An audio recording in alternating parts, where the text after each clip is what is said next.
ফজরের 2 রাকাত সুন্নাত এ পুরো দুনিয়া আর দুনিয়াতে যা কিছু আছে সব কিছুর চাইতে উত্তম। তাহলে যে 2 রাকাত সুন্নত পৃথিবীর চাইতে উত্তম, ওই 2 রাকাতের সুন্নতের পরে যে 2 রাকাত ফরজ রয়েছে, এই ফরজের আল্লাহু আকবার কি দিয়ে মিটাবা? এই ফরজের সামি আল্লাহু লিমান হামিদা কি দিয়ে মিটাবা? কত টাকার মালিক হয়েছে তুমি নামাজের কাফারা দিবা?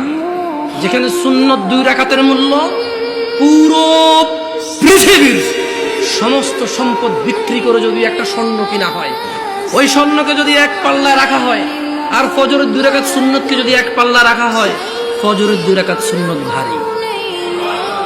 ওই সুন্নত এত ভারী হলে ওই ফজরের নামাজের ফরজ যেটা তুমি ঘুমের মধ্যে কাটিয়ে দাও, ওই 2 রাকাত ফরজের আল্লাহু আকবার সামি আল্লাহু লিমান হামিদা আত-তাহিয়াতু সুবহান রাব্বিয়াল আযীম সুবহান রাব্বিয়াল আলা কি দিয়ে কিনবা? তুমি কি কয় টাকার মালিক হয়েছে যে 2 রাকাত সুন্নতি পুরো পৃথিবীর চাইতে উত্তম?